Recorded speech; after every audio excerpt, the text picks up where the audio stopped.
Hello, and welcome back to the TMG Fireside Chat. I'm your host, John Mackey. I'm also the founder and CEO of the Mackey Group. Today, we're diving deep into the future of fire protection. I'm joined by a longtime friend, industry leader and innovator, and fellow podcast host, Drew Slocum, Chief Strategy Officer and co-founder of InspectPoint. In this series, Drew and I tackle the real issues shaping our industry: mergers and acquisitions, technology, the innovation gap among manufacturers, workforce challenges, and how AI is already changing the way we work. We've broken down our conversations into short, focused episodes so you can catch the insights that matter most and put them to work. Thanks for being here. I hope you enjoy the conversation. So let's jump right into it. Fascinating times. I think it's, we're seeing the opportunity to change how these businesses are run, right? Go back to when you started your business and how many people were still using paper and pen Yeah. to do inspections, Yep. right? And I think those investors coming in the space are forcing the industry to make the investment into technology and how you change your business.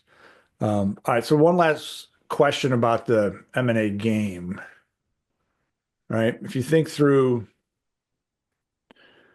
the consolidation, you think through hmm opportunities for big and small and what's going to happen over the next 5 years.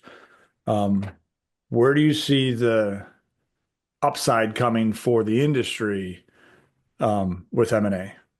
Is it through training? Is it through deployment of technology, working with manufacturers on better products and better innovation, or is it, more services through FSM capabilities like that InspectPoint's worked on and AI or whatever else it might be?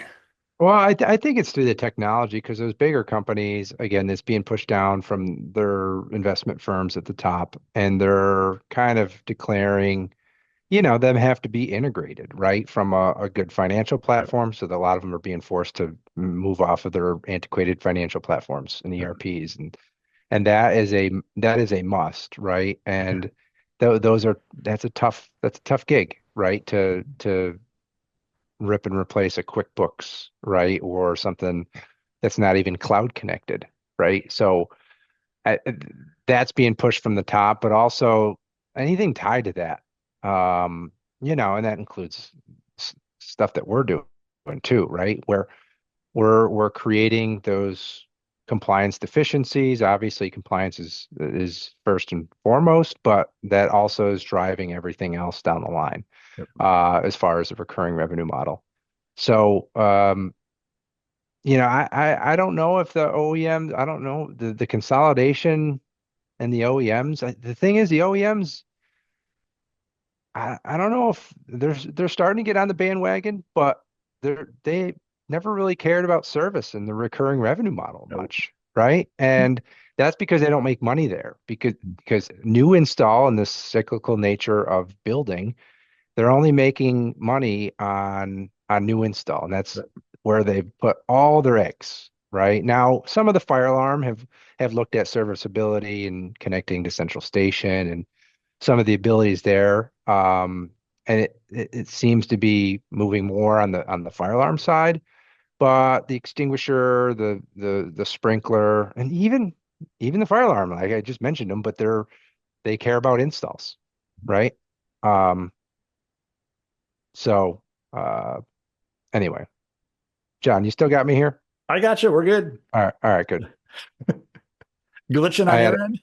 No, no, no. My headset blipped for a second, so it's all good. Yeah, Anyway, yeah, so the consolidation, I feel like the tech stack has to be optimized absolutely.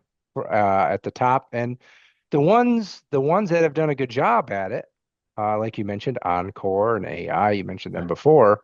Um, there's a premium to that, and there's a absolutely. lot of there's a lot of suitors for that as well, because then that new company doesn't have to come in and fix a bunch of stuff. So the thing is, if you don't do that and you get too big, how do you fix everything? And again, that's where you have a lot of and how do you keep all those people? I think that's another problem. The consolidation is keeping the talent within that huge network. Yeah, I think from a talent perspective, right? The folks that I know, I'm making the assumption you know as well. Most of the people that started this industry went to work for somebody they met through church or at the soccer field, or the Yeah, kids went to school together, right? And someone started to say, "Hey, starting a sprinkler company, or I'm doing fire extinguisher inspections," right?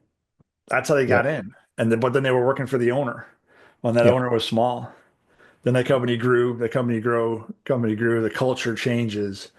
That small little family office isn't running the business anymore. right, And now it's big company, right? yep, And so it's a balance, right? You can be big, but how do you still keep that local small town feel? yeah, Uh, and that's a challenge. And I think we've seen that. You know, I've been in deals where, my previous life when we closed and we'd see 3 or 4 people leave within 6 months. And it's because the owner was no longer in the building. yeah, It's yeah, changed, right? And so I yeah, think to your point, um, we see a lot of that, right? yep, So yep, I think the buyers have to be cognizant of what's the culture they want to create.